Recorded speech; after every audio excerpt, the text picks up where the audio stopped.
ఓం శ్రీ సాయిరామ్. సాయి గురుకులం కార్యక్రమానికి స్వాగతం. శ్రీ సాయిబాబా మార్గంలో ఉన్నటువంటి మనందరికీ కూడా ఉండేటువంటి ఆశ ఏంటంటే, బాబాను మనం పరిపూర్ణంగా తెలుసుకోవాలి, ఆయన సాంగత్యంలోనే ఎప్పుడూ మనం ఉండాలి అనేటువంటిది మనందరం కూడా ఆశపడుతూ ఉంటాం. అయితే మనిషికి అనేక ఆశలు ఆకాంక్షలు ఉంటాయి. కానీ ఆ ఆశలు తీరడానికి, ఆ ఆకాంక్షలు నెరవేర్చుకోవడానికి కొన్నింటిని వదులుకోవాల్సి ఉంటుంది. బాబా మార్గంలో కూడా మనము నేను అనేటువంటి దాన్ని వదులుకుంటే తప్ప శ్రీ సాయిబాబా అనేటువంటి సస్వరూపాన్ని మనము దర్శించలేమనేటువంటి సత్యాన్ని మనం ఎప్పుడూ తెలుసుకోవాలి. ఎందుకంటే బాబా యొక్క జీవన విధానాన్ని మనం గమనిస్తే, బాబా ఎప్పుడూ కూడా నేను అనేటువంటి మాట ఎక్కడ వాడేటువంటి వారు కాదు. మేము, మనము అనేటువంటి రెండు పదాలు వాడేవారు. మేము అంటే ఈ భూప్రపంచంలో అవతరించినటువంటి సత్పురుషులు, అదేవిధంగా దేవతలు, దేవీలు, ఈ మూర్తులందరూ కలిపితే వాళ్ళందరినీ కలుపుకొని బాబా మేము అనేటువంటి విధంగా సంబోధించేవాళ్ళు, మనము అని సంబోధించేవాళ్ళు. మనము అంటే వారితో ఉన్నటువంటి భక్తజనం అంతా అని అర్థం. కాబట్టి బాబా ఎక్కడా కూడా నేను అనేటువంటి దాన్ని ఎప్పుడూ కూడా వారి నోటి నుంచి వచ్చేటువంటిది కాదు. చివరకు నేను భగవంతుణ్ణి అనేటువంటి విషయం చెప్పలేదు. పోనీ నన్ను మీరు సద్గురువుగా ఎంపిక చేసుకోండి అని చెప్పలేదు. నన్ను పూజించమని చెప్పలేదు. ఎప్పుడూ కూడా బాబా దగ్గర నేను అనేటువంటిది ఎప్పుడూ కూడా మీకు దొరకదు. సచ్చరిత మరొకసారి క్షుణ్ణంగా చదవండి. ఎక్కడా కూడా బాబా నేను అనేటువంటి దాన్ని చెప్పరు. నేను భగవంతుణ్ణి కాదు, భగవంతుని యొక్క సేవకుణ్ణి మాత్రమే అన్నారు. సాక్షాత్తు పరబ్రహ్మ స్వరూపము. పోనీ ఈ కలియుగంలో జీవులను ఉద్ధరించడానికి వచ్చినటువంటి సద్గురు అనేటువంటి దాన్ని పిలిపించుకోవడానికి కూడా బాబా అంగీకరించలేరు. మనము అనేటువంటి సంబోధనే తప్ప, మనందరము కలిసి ప్రయాణం చేద్దామన్నాడు తప్ప, నేను మీరు అనేటువంటి భేదభావం.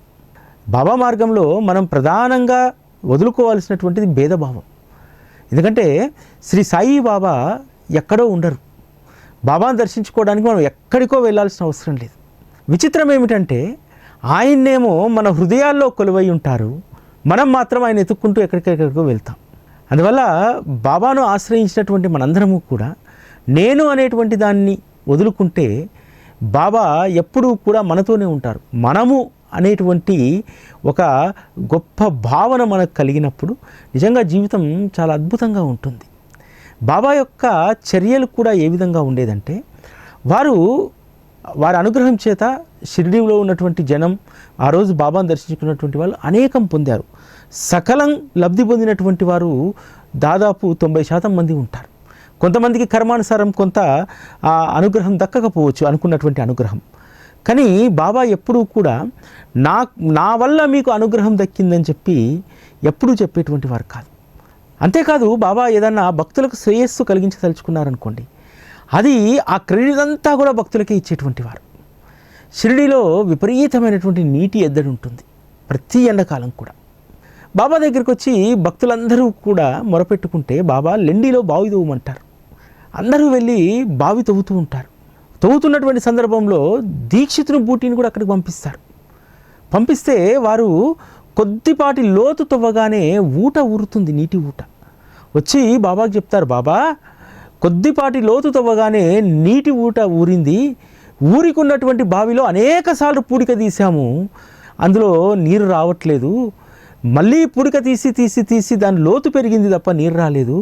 కానీ బాబా లెండిలో మాత్రము 20 ఫీట్లు తవ్వగానే నీటి దార వచ్చింది అని చెప్పి గ్రామస్తులు చెప్తారు. అప్పుడు బాబా నా అనుగ్రహం వల్ల కానీ, నేను చెప్పాను అక్కడ బావి తవ్వమని చెప్పి, దానివల్ల కానీ నీరు వచ్చిందనేటువంటి విషయాన్ని బాబా వారి నోటి నుంచి అనలేదు. మీ అందరి శ్రమను భగవంతుడు మెచ్చాడని అంటారు. ఆ క్రెడిట్ అంతా కూడా భగవంతునికి, ఆ శ్రమ చేసినటువంటి ఆ భక్తులకే ఇచ్చాడు. అంతే తప్ప తను ఎప్పుడూ కూడా ఆ ఏ క్రెడిట్ను తను తీసుకునేటువంటి వారు కాదు. మనము సచ్చరితలో మొదటి అధ్యాయంలో మొదటి లీల చదువుతాం, గోధుమలు విసిరినటువంటి లీల. సాధారణంగా మనం అందరం ఏం భావిస్తాము, బాబా సంకల్పం చేత బాబా పిండి విసిరారు కాబట్టి వారి చర్య ద్వారా ఆ పిండికి అంత మహత్తు వచ్చింది, కలరాజాడ్యాన్ని తొలగించారంట. కానీ అక్కడ కూడా ఆ క్రెడిటు భక్తులకే ఇచ్చారు. రెండు విధాలుగా ఇక్కడ మనం అర్థం చేసుకోవచ్చు. ఒకటి, బాబా ఇసరడం ఆరంభించగానే 4 స్త్రీలు వచ్చారు కదా, బాబా కరస్పర్శతోటే దాన్ని పావనం చేశారు, వారి యొక్క చర్య ద్వారా దానికి మహత్తు వచ్చిందని చెప్పి మనందరం అనుకుంటాం. మరి ఆ స్త్రీలు కూడా విసిరారు కదా, మరి ఆ క్రెడిటు స్త్రీలకు కూడా దక్కాలి కదా.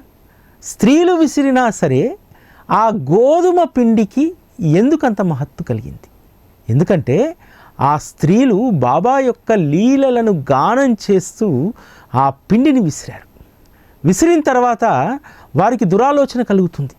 ఏం చేసుకుంటాడు బాబా ఈ పిండి? మనమేగా తీసుకోవాల్సిందని చెప్పి 4 భాగాలు చేసుకోబోతుంటే బాబా వారిని విపరీతంగా తిట్టి, ఎవడబ్బ సొమ్మని చెప్పి దీన్ని తీసుకెళ్తున్నారని చెప్పని అంటారు. ఆ తర్వాత పిండినంతా ఒక దగ్గరికి చేర్చి వెళ్ళి గ్రామ శివారుల్లో దాన్ని చల్లిరమ్మంటారు. ఇక్కడ కేవలం తానే గోధుమ పిండి విసిరాను, తన చర్య వల్లే ఈ మహత్తు కలిగిందనేటువంటి దాన్ని కూడా బాబా అక్కడ అంగీకరించలేదు. ఆ స్త్రీలు రాగానే ఆ బాధ్యత వాళ్ళకి అప్పగించారు. స్త్రీలే కదా విసిరింది, పిండి ఎక్కువ పిండి విసిరింది. ఆ పిండి విసిరడంలో వారు చూపెట్టినటువంటి శ్రద్ధ, అంతేకాదు వారు బాబా లీలలను గానం చేస్తూ ఆ పిండిని విసరడం, పిండి విసిరినంతసేపు వారి ఆలోచన పవిత్రంగా ఉంది. ఎందుకు పవిత్రంగా ఉంది? వారి కంఠంలో బాబా యొక్క లీలల స్మరణ జరుగుతూ ఉంది కాబట్టి అప్పుడు ఆలోచనలు పవిత్రంగా ఉన్నాయి. ఎప్పుడైతే పిండి విసరడం ఆరంభమై పక్కకి జరిగారో ఆలోచనలో మార్పు వచ్చింది. ఇది మాకు కాకపోతే ఎవరికి? మేమే కదా శ్రమపడ్డది. అంటే శ్రమపడ్డటువంటి దానికి ఫలితాన్ని అక్కడ వారు ఆశించారు. కానీ బాబా అందుకు విరుద్ధం. శ్రమపడ్డటువంటి దానికి ఫలితం భగవంతుని నిర్ణయించాలి, మనం నిర్ణయించుకోవడం కాదు అనేటువంటి దాన్ని అక్కడ చెప్పడం జరుగుతుంది. ఈ విధంగా ప్రతి చర్యలో కూడా బాబా నేను అనేటువంటి దాన్ని ఎక్కడా కూడా తావిచ్చేటువంటి వారు కాదు.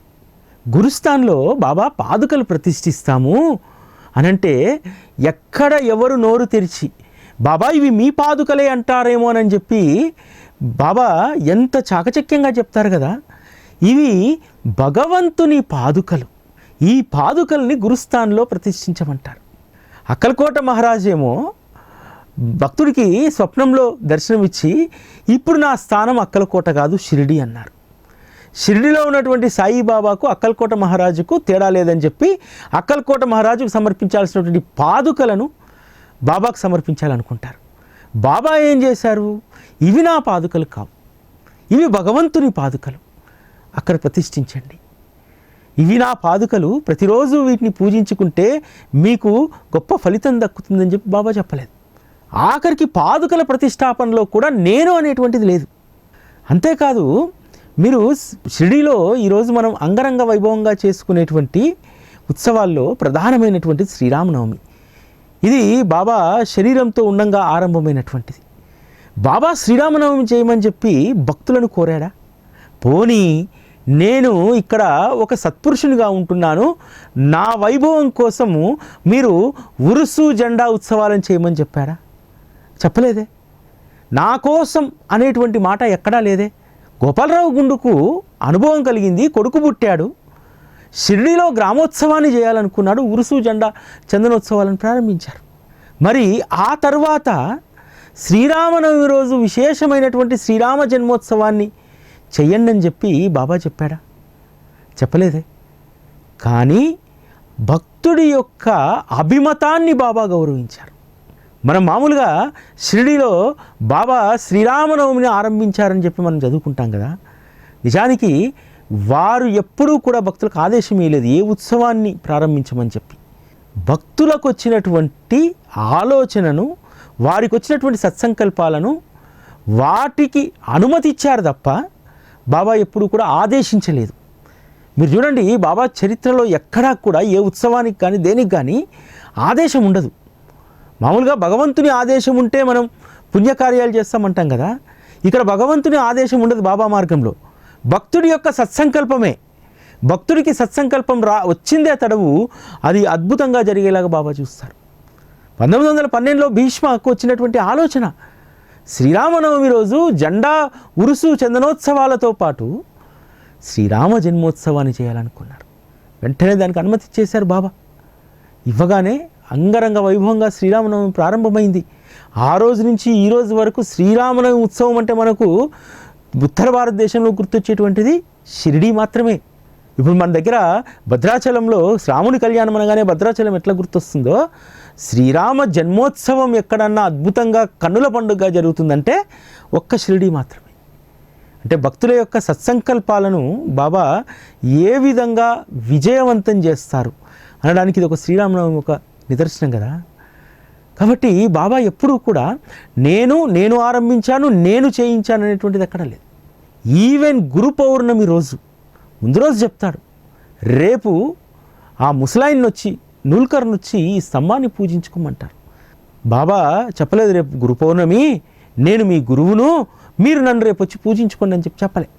కనీసం ఈ స్పృహతోనైనా గురు మార్గాన్ని అర్థం చేసుకుంటారని, గురువు యొక్క విశిష్టతను తెలుసుకుంటారని సూచాయిగా చెప్పాడు తప్ప నాకు గురు పూజ చేయమని చెప్పలే బాబా.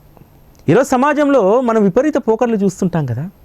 4 సత్సంగాలు చెప్పినటువంటి వాళ్ళు గురు పౌర్ణమి రోజు పాదాలకు పూజ చేయించుకుంటున్నారు. ఇది మన దౌర్భాగ్యం. సాక్షాత్తు సద్గురువే ద్వారకామాయిలో కూర్చొని అనేక సంవత్సరాలు అయింది వచ్చి, అప్పటికే ఎవరూ కూడా దాన్ని గుర్తించలేకపోయారు. ఎందుకంటే భగవంతుడు వచ్చి మనతో కలిసి ఆడుతుంటే, కలిసి మాట్లాడుతుంటే మన సహచరుడు అనుకుంటాం, కొంతమంది మనకంటే ఉన్నత లక్షణాలు కలిగిన వాళ్ళు అనుకుంటాం, లేకపోతే ఈయనకు నాతో ఏమవసరం ఉందో అందుకని ఈయన నాతో ఉంటున్నాడు, ఈయన నాతో సహచర్యం చేస్తున్నాడు అనుకుంటాం. ఆ రోజు కూడా భక్తుల స్థితి అలానే ఉండేది మొదట. కానీ తర్వాత గురువు సహచర్యం వల్ల గురువు ఏమీ బోధించకుండానే భక్తుడికి సుజ్ఞానాన్ని ప్రసాదిస్తాడు. బాబా ఎప్పుడూ కూడా నోరు తెరిచి నేను ఇది, నా శక్తి ఇది, నా యొక్క వైభవం ఇది అని చెప్పి ఎప్పుడు చెప్పలేదు. నేను అనేటువంటి మాటే లేనప్పుడు ఇంక ఇట్లా చెప్తాడు. మెల్లిమెల్లిగా బాబాను అర్థం చేసుకోవడం ఆరంభించారు. 1906, 1909 ఈ మధ్యకాలంలో బాబా యొక్క నిజతత్వాన్ని అర్థం చేసుకోవడంలో ఆ రోజు బాబాను ఆశ్రయించినటువంటి తాత్యాసాహెబ్ నూల్కర్, నానాసాహెబ్ చంద్రకర్, కాకాసాహెబ్ దీక్షిత్ లాంటి వారు అవగాహన చేసుకోవడం వల్ల ఆ గురు పౌర్ణమి యొక్క విశిష్టత తెలుసుకోగలిగారు. శ్యామ, నూల్కర్ వీళ్ళందరూ కూర్చొని అసలు రేపేంటని చూశారు. వ్యాస పౌర్ణమి అంటే గురువులు పూజించుకునేటువంటి రోజు. మరి బాబా ఏంది స్తంభాన్ని పూజించమన్నారు? బాబా ఆ స్తంభం ఏంటి, నిన్నే పూజిస్తా అంటే బాబా అస్సలు ఒప్పుకోలేదు. ఎందుకంటే అక్కడ నేను అనేటువంటిది లేదు. మనము సద్గురువు మార్గంలో తెలుసుకోవాల్సింది ఏంటంటే సద్గురువుకు రూపంతో పని లేదు. గడ్డిపోచను సైతం మనం సద్గురువుగా ఎంపిక చేసుకుంటే అది నిన్ను సప్త సముద్రాలు దాటిస్తుంది. సద్గురు అనేటువంటి శబ్దానికి ఉన్నటువంటి మహిమ అది. ఈరోజు మన జీవితాలు చూస్తే అర్థం కాదా? అసలు మనం ఏం చేసామని బాబా చెప్పినట్టు మనం నిజంగా ఏ ఒక్క పనైనా మనం చేస్తున్నామా? ఆయన చెప్పినట్టు మనం ఉంటున్నామా? కేవలం సద్గురు అనేటువంటి నామం, రూపం ఈ వీటిని పట్టుకున్నాం కాబట్టి. సద్గురు అనేటువంటి శక్తి ఒక రూపాన్ని తీసుకుని ఉంది. నిజానికి దానికి రూపం కానీ ప్రాణం కానీ ఇవేవి అవసరం లేదు. ఆ సద్గురు అనేటువంటి దాంట్లోనే గొప్ప శక్తి దాగి ఉంది. మనం స్మరించేటువంటి సద్గురువు ఫలానా నామాన్ని, ఫలానా రూపాన్ని తీసుకొని వచ్చాడు కాబట్టి ఆ రూపాన్ని, నామాన్ని ధ్యానిస్తున్నాం కాబట్టి మనం శక్తివంతులం అవుతున్నాం. లేకపోతే మనం అశక్తులమే కదా. నిజంగా చాలా సందర్భాల్లో మనకు వచ్చేటువంటి అనేక సంక్లిష్టమైనటువంటి పరిస్థితుల్లో మనం బయటపడగలుగుతామా? బయటపడలేమే. అందుకనే బాబా చాలా చాకచక్యంగా తను ద్వారకామాయిలో కూర్చున్నాడు. ద్వారకామాయిలో కూర్చోవడానికి మూలమైనటువంటి స్తంభం, నీ గురువుకు ఆవాసం ఇచ్చినటువంటి మూలమైనటువంటి దాన్ని, ఆ స్తంభాన్ని పూజించుకోమని చెప్పాడు. బాబా మాటల్లోని అంతరార్థాన్ని గమనించినటువంటి ఆ రోజు విజ్ఞులైనటువంటి భక్తులు బ్రతిమలాడారు. బాబా మొహం చాటేసిన, లేదు బాబా మీరు అంగీకరిస్తే మీకు పూజ చేస్తాను తప్ప ఈ స్తంభాలకు, కర్రలకు మేము పూజ చేయలేమని చెప్పి శ్యామ పట్టుబట్టాడు. ఆఖరికి వారి ప్రేమకు తలొగ్గి కూర్చున్నాడు తప్ప నాకు గురు పూజ చేయమని చెప్పి బాబా చెప్పలేదు. ఆ సద్గురువులోనే నేను అనేటువంటిది లేనప్పుడు మనం చాలా సందర్భాల్లో నేను అనేటువంటి దానితో మనమే సర్వనాశనం అయిపోతుంటాం. నేను చేశాను కాబట్టి, నేను ఇప్పటి వరకు ఇచ్చాను కాబట్టి అది గడిచింది. నేను చేస్తే తప్ప ఆ వ్యవస్థ నిలబడేదా? నేను చేస్తే తప్ప బాబా మందిరం అయ్యేదా? నేను అనేటువంటిది ఎంత విస్తృతంగా మనలో వ్యాపించి ఉంటుందంటే, నేను ఈ మధ్యకాలంలో ఒక ఆవిడ వచ్చింది, వచ్చి చెప్తుంది, సార్ మా కాలనీలో బాబా గుడి కట్టినప్పుడు అంతా నిర్మానుష్యం సార్, ఎవరు పట్టించుకునేటువంటి వాళ్ళు కాదు. కమిటీ వాళ్ళు ఏదో పెద్దల దగ్గరికి పోయి డబ్బు తెచ్చారు, పని ప్రారంభించారు. సార్ నేను వాచ్మెన్ లాగా అక్కడ కూర్చొని కాపలా కాశాను గుడికి, స్టీలు సిమెంట్ ఎవరైనా ఎత్తుకపోతారని చెప్పి. నేను కొన్ని సందర్భాల్లో వాచ్మెన్ లేకపోతే, సూపర్వైజర్ కూడా పెట్టకపోతే, నేను బాబా మందిరం గుడికి నీళ్లు పట్టాను సార్. నేను అక్కడ కూర్చొని పని చేయించాను సార్. ప్రతిష్టాపన సమయంలో నేను అందరి దగ్గర చందాలు వసూలు చేసి అంగరంగ వైభవంగా ప్రతిష్ఠ చేశాం సార్. బాబాకు కావలసినటువంటి వాటి అన్నింటినీ నేను సమకూర్చాను సార్. ఈరోజు ఏం జరిగిందో తెలుసా సార్? అక్కడ ఉన్నటువంటి వాళ్ళందరూ నాకు వస్తున్నటువంటి పేరును భరించలేక నన్ను బయటికి దోసేశారు అని చెప్పింది. నాకు ఒకవైపు కోపం, ఒకవైపు ఏం మాట్లాడాలో అర్థం కాని స్థితి. నేను అన్నాను, అమ్మా బాబా సరైనటువంటి నిర్ణయమే తీసుకున్నారమ్మా, మీరు అక్కడి నుంచి రావడమే మంచిది, లేకపోతే ఇంకా విపరీతమైనటువంటి పరిస్థితులు మీకు వచ్చేవి. అమ్మా మీరు చెప్పిన దాంట్లోనే ఇప్పటికీ 10 మాటలు చెప్పారు, 10 మాటల్లో నేను అనేటువంటి దాన్ని 100 సార్లు చెప్పారు.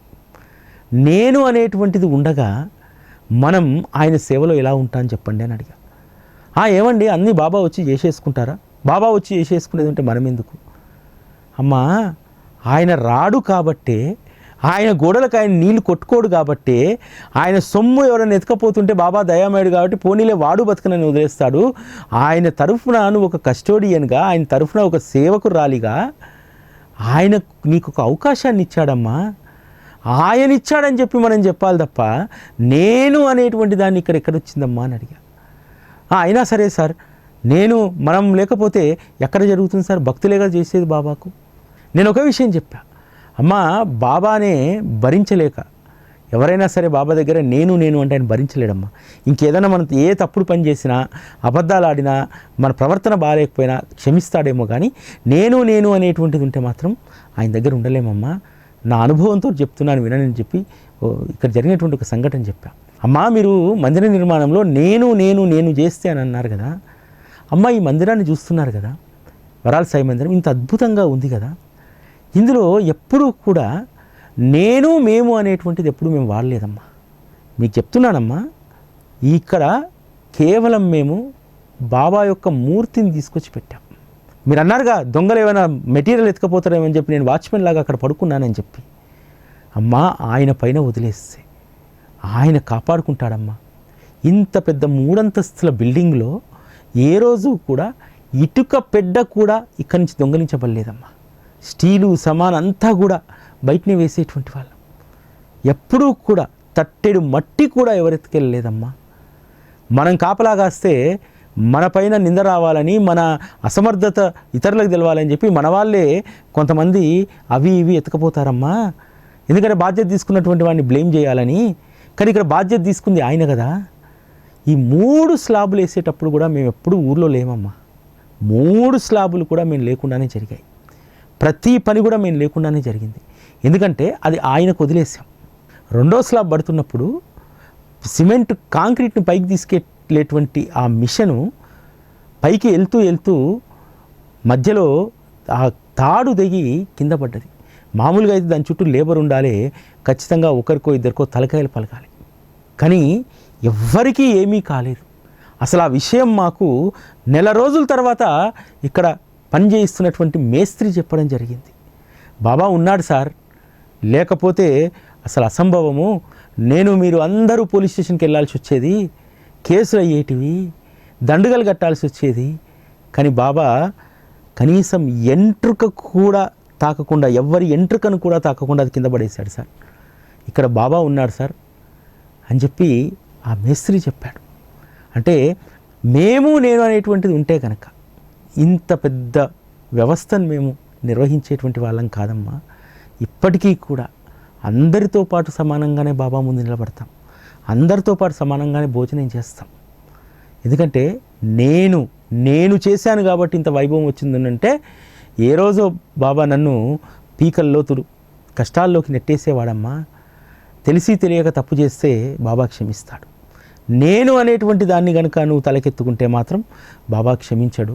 నేను అనేటువంటి భావన ఉన్నటువంటి వాళ్ళకు, అహంకారం ఉన్నటువంటి వాళ్ళకు అసలు సద్గురు మార్గంలో స్థానమే ఉండదు అనేటువంటి దాన్ని చెప్పడం జరిగింది. బాబాను సమగ్రంగా అర్థం చేసుకున్నటువంటి వాళ్ళు ఎలా ఉంటారో ఒక వ్యక్తి గురించి మీకు చెప్తాను.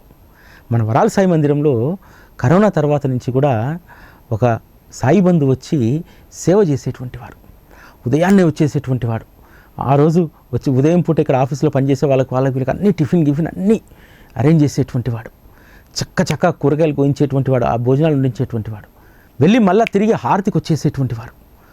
వచ్చేసి హారతి చేసుకున్న తర్వాత ఒక్క క్షణం కూడా అలా నిలబడేటువంటి వారు కాదు, వెంటనే వెళ్ళి మళ్ళీ భోజనాల దగ్గర ఉండేటువంటి వారు.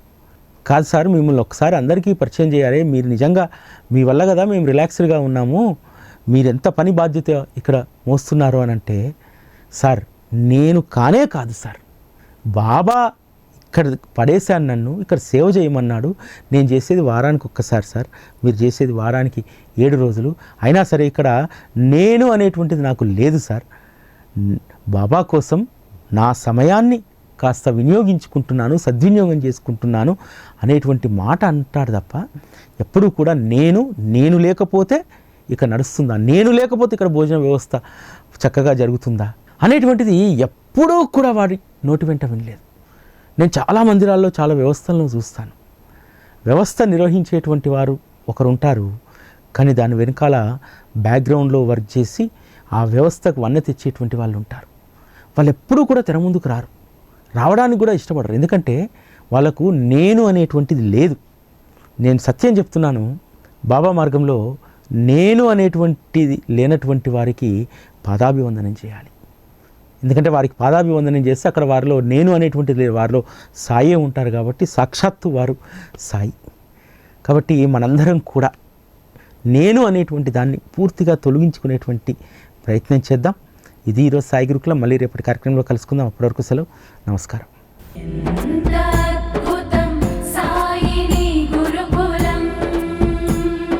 శిక్షణే తప్ప శిక్షలు లేని శరణాగతి సౌదం.